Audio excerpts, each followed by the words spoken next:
The chapters in your life are written by what you hear and experience. Chapter.com gives you access to amazing audiobooks anytime you want on any connected device, always for free. What's your next chapter? Find it at Chapter.com and make sure to like us on Facebook.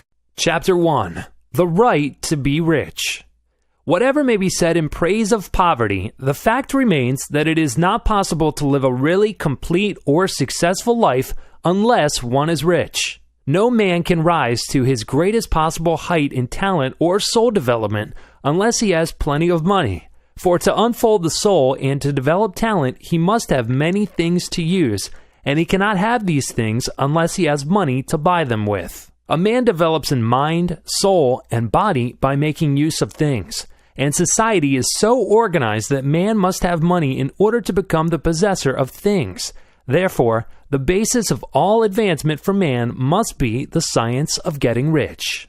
The object of all life is development, and everything that lives has an inalienable right to all the development it is capable of attaining.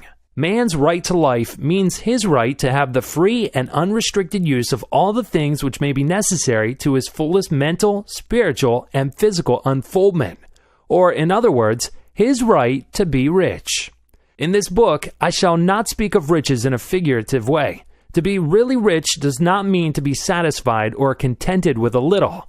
No man ought to be satisfied with a little if he is capable of using and enjoying more. The purpose of nature is the advancement and unfoldment of life, and every man should have all that can contribute to the power, elegance, beauty, and richness of life. To be content with less is sinful. The man who owns all he wants for the living of all the life he is capable of living is rich, and no man who has not plenty of money can have all he wants. Life has advanced so far and become so complex that even the most ordinary man or woman requires a great amount of wealth in order to live in a manner that even approaches completeness. Every person naturally wants to become all that they are capable of becoming.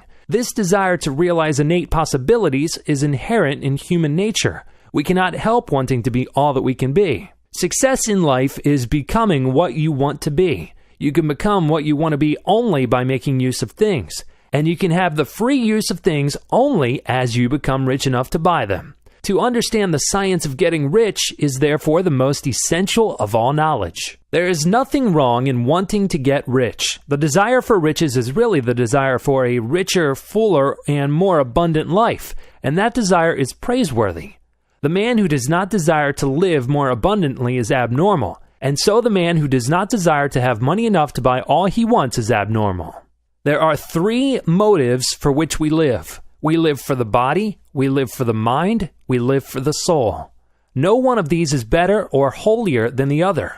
All are alike desirable, and no one of the three, body, mind, or soul, can live fully if either of the others is cut short of full life and expression.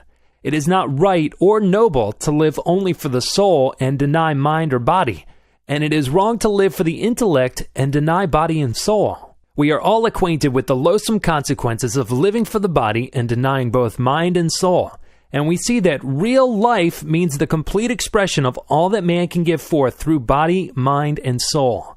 Whatever he can say, no man can be really happy or satisfied unless his body is living fully in every function, and unless the same is true of his mind and his soul. Wherever there is unexpressed possibility or function not performed, there is unsatisfied desire. Desire is possibility seeking expression, or function seeking performance. Man cannot live fully in body without good food, comfortable clothing, and warm shelter, and without freedom from excessive toil. Rest and recreation are also necessary to his physical life. He cannot live fully in mind without books and time to study them, without opportunity for travel and observation, or without intellectual companionship.